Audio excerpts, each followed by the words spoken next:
Hello, beautiful children. It's Mrs. Day. I'm here to talk about poetry. Poetry. Some of my students in the past have talked about poetry the way that I hear people talk about math, as in like, oh, I'm just not a math person. Oh, I just don't get poetry. I just don't get poetry. First of all, no. Never tell your brain what it can and can't do. Your brain will believe you. And also, maybe you just haven't had someone explain it to you from the very beginning. So that's my goal with this video, is to take poetry from the very beginning and give you like that first step. For some people, this may be a review, but hopefully you'll get something that you didn't already know. I'm using as my main source this book that I got called Everything You Need to Ace English Language Arts in One Big Fat Notebook. I really like this. I got it the other day and I really liked the way that it talked about poetry. What you were gonna do is fill in this Cornell Notes sheet that I made for you guys. Your essential question being, what is poetry? What makes something a poem? What specific elements make a piece of writing poetry and not prose? Prose, by the way, is all writing that isn't poetry, all writing that doesn't have a poetic form. Everything you've ever read that wasn't a poem is prose. Anyway, on this sheet, I want you to write any key words here. So any words that you hear defined that have to do with poetry and their definitions, and any questions that come up. So Miss Day mentioned sonnets. I'd like to know more about sonnets. Or a poet that I mentioned that sounds like something you are interested in. Or something that I bring up but don't completely cover. Write that there. And then in this section, go your main notes. Write your main ideas as new bullet points with additional information underneath. All of this will eventually answer this question. Your summary will be, so what is poetry? Pretend you're teaching this to someone who has never heard of poetry before and summarize what you've learned. That's your goal, is to be able to explain, to teach what is poetry. All right? So I'm going to start with poetry's definition, and I love the way this book defined poetry because it kind of didn't define poetry. It says, poetry doesn't have a strict definition, but poets often use language in unusual ways to write about highly imaginative and emotional subjects. So what is poetry we don't know? No, we can do better. Their other definition says, poetry doesn't have any single definition, but if you see a piece of literature with an unusual style, formatting, special rhythm or rhymes, and if it's about thoughts or intense feelings, there's a good chance it's poetry. You may know poetry when you see it, but that's a definition that you can use if it has an unusual style or formatting, special rhythm or rhymes, and if it's about thoughts or intense feelings, that's poetry. Common poetry genres or types are free verse, poems that have no set rhyme or meter. If you can't snap to a poem, if it doesn't have a rhythm, that's meter, it's probably a free verse poem. There are many young adult novels that are written in free verse now too. Like, for example, The Crossover is a really good one, and Long Way Down by Jason Reynolds. Y'all, you should read this book. Long Way Down by Jason Reynolds. It's fantastic. And it's in, I don't know if you can see this. Sorry, my computer's too bright. It's in poems. So good. Another type of poetry is lyric poetry, song-like poems that usually focus on emotions. We've spoken this year about Maya Angelou. She wrote lyric poems.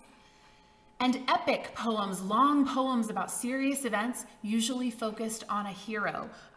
One classic example of that is the Odyssey. This is actually a graphic novel of the Odyssey, but the Odyssey by Homer is a lyric poem that's all about a hero fighting monsters and stuff. There are many types of poems, such as sonnets, odes, ballads, and more. We will talk more about the different kinds of poetry as we keep going. Analyzing poetry.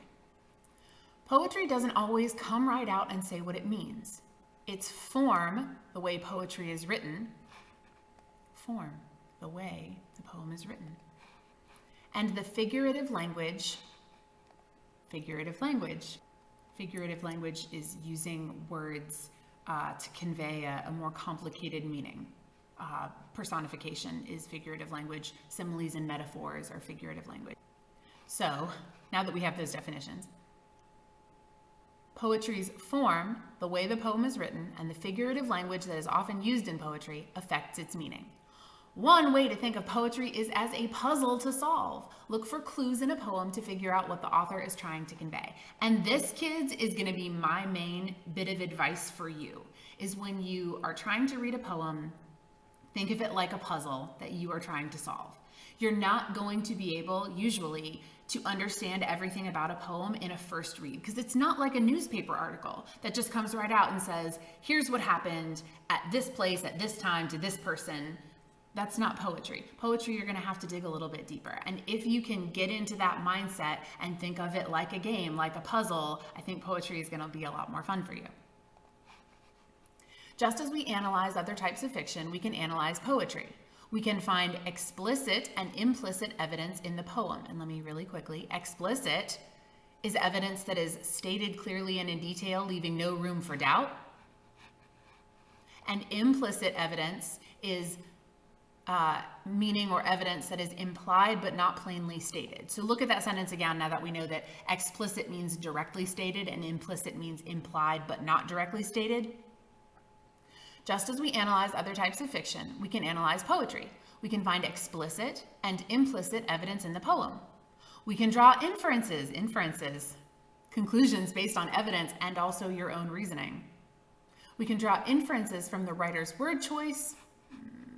They say writer, it should be author, or excuse me, it should be poet. That's fine. We draw inferences from the writer's word choice and the form, how the writer breaks up stanzas, if the writer repeats lines, how the title figures into the poem, etc. All of this is just saying you have to look deeper. You have to look into the words. You have to look into what the poet is trying to say. So it gives you this example. The poem is called A Birthday. It's by Christina Rossetti. And here's what I want you to do. You may have heard me mention this before when we were talking about Shakespeare. The first time you read a poem, I want you to just kind of let it flow over you. Don't allow yourself to get distracted by words or phrases or lines that you don't understand. Instead, just kind of read it through once, let it flow over you, and see what you get the first time around. That's what I want you to do. So here's the poem, A Birthday by Christina Rossetti. My heart is like a singing bird whose nest is in a watered shoot. My heart is like an apple tree whose boughs are bent with thickest fruit. My heart is like a rainbow shell that paddles in a halcyon sea. My heart is gladder than all these because my love is come to me. Raise me a dais of silk and down, hang it with vair and purple dyes. Carve it in doves and pomegranates and peacocks with 100 eyes. Work it in gold and silver grapes, in leaves and silver fleur-de-lis, because the birthday of my life is come, my love is come to me. Lesson. I don't know what vair means. I mean, I do now, but I had to look it up. There were several words in there that you might not have understood, maybe lines that you didn't understand. But did you get that she's in love? If so, cool. Did you get that she seems happy? If so, cool. That's what you were supposed to get. And then we analyze, and then we dig deeper. One way to do that, though I'm going to give you a bunch of different ways to analyze poetry.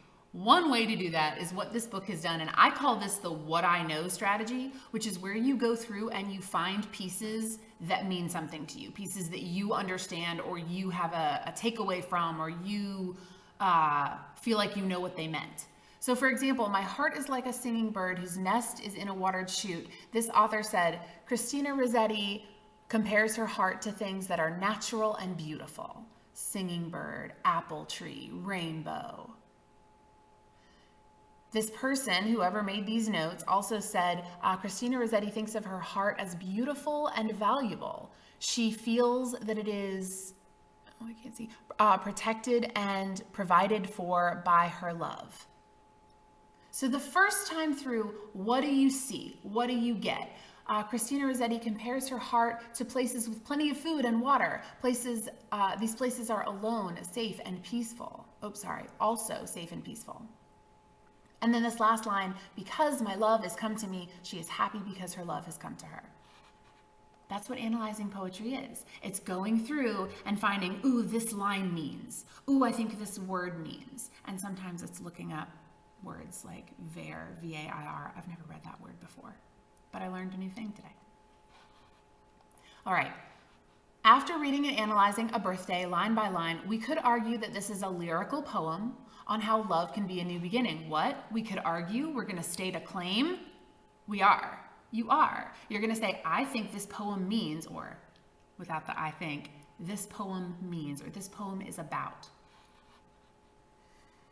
We would use explicit evidence to support that claim, like the word birthday.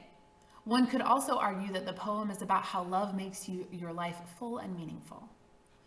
We could use the phrase, my heart is like an apple tree whose boughs are bent with thickest fruit, as implicit evidence, evidence that is implied. We can infer from this simile that the person feels full of happiness. And here's my favorite part, and I love the way the book put this. Unlike most puzzles, there's no one right answer to what a poem means. That's not to say there aren't wrong answers. If you read the poem Birthday and you said, I think this is about aliens and motorcycles, I think you would be hard pressed to support that claim. But there's no one right answer to what a poem means. The poet usually does have a point he, she, they is trying to get across, but a lot of a poem is also open to interpretation. People who read it may understand it differently. And that's part of the fun of poetry, hearing what other people saw that you didn't, and sharing the things you saw in a poem that somebody else didn't. I'm gonna end with a TED Ed video on what makes a poem a poem. I want you to keep filling out your Cornell notes with anything else that you get from this video, remembering that your essential question, the main thing you're trying to answer is, what is poetry? What is it? I want you to understand it well enough to be able to explain it to someone who doesn't know. All right, here we go.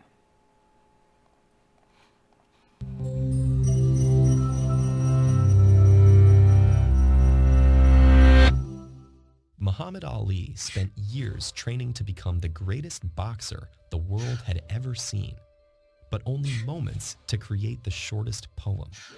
Ali captivated Harvard's graduating class in 1975 with his message of unity and friendship. When he finished, the audience wanted more. They wanted a poem.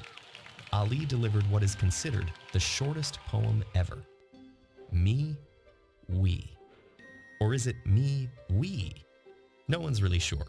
Regardless, if these two words are a poem, then what exactly makes a poem a poem? Poets themselves have struggled with this question, often using metaphors to approximate a definition.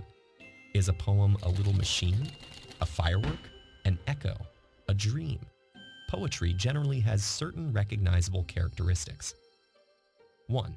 Poems emphasize language's musical qualities. This can be achieved through rhyme, rhythm, and meter, from the sonnets of Shakespeare to the odes of Confucius to the Sanskrit Vedas. 2. Poems use condensed language, like literature with all the water wrung out of it. 3. Poems often feature intense feelings, from Rumi's spiritual poetry to Pablo Neruda's Ode to an Onion. Poetry, like art itself, has a way of challenging simple definitions. While the rhythmic patterns of the earliest poems were a way to remember stories even before the advent of writing, a poem doesn't need to be lyrical. Reinhard Doll's Apfel and Eugen Gomringer's Silencio toe the line between visual art and poetry. Meanwhile, E. Cummings wrote poems whose shapes were as important as the words themselves, in this case, amplifying the sad loneliness of a single leaf falling through space. If the visual nature of poetry faded into the background, perhaps we'd be left with music. And that's an area that people love to debate. Are songs poems? Many don't regard songwriters as poets in a literary sense, but lyrics from artists like Paul Simon, Bob Dylan, and Tupac Shakur often hold up even without the music. In rap, poetic elements like rhyme, rhythm, and imagery are inseparable from the form. Take this lyric from the Notorious B.I.G. I can hear sweat trickling down your cheek. Your heartbeats sound like Sasquatch feet, thundering, shaking the concrete. So far, all the examples we've seen have had line breaks. We can even imagine the two words of Ali's poem organizing in the air: me, we. Poetry has a shape that we can usually recognize. Its line breaks help readers navigate the rhythms of a poem. But what if those line breaks disappeared?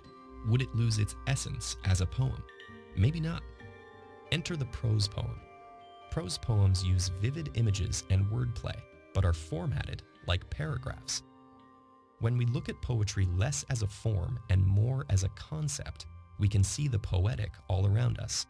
Spiritual hymns, the speeches of orators like Martin Luther King Jr., JFK, and Winston Churchill, and surprising places like social media.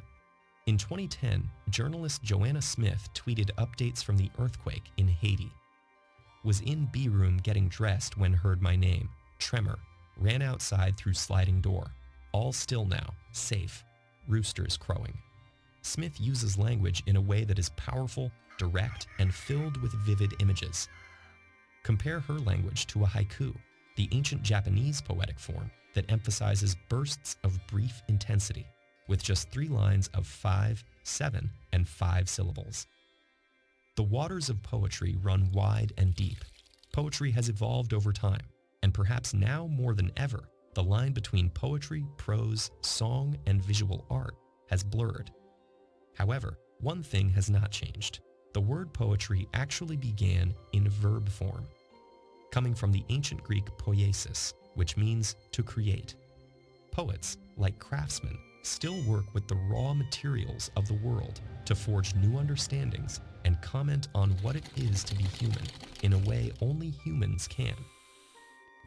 Dartmouth researchers tested this idea by asking robots to pen poetry. A panel of judges sorted through stacks of sonnets to see if they could distinguish those made by man and machine. You may be happy to know that while scientists have successfully used artificial intelligence in manufacturing, medicine, and even journalism, poetry is a different story. The robots were caught red-handed 100% of the time.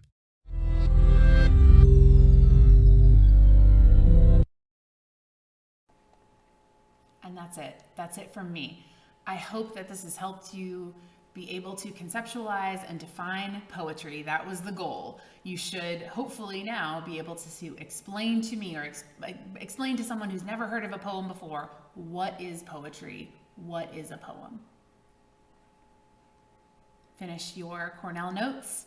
We will dig into more kinds of poetry as we continue this unit. Let's get to work.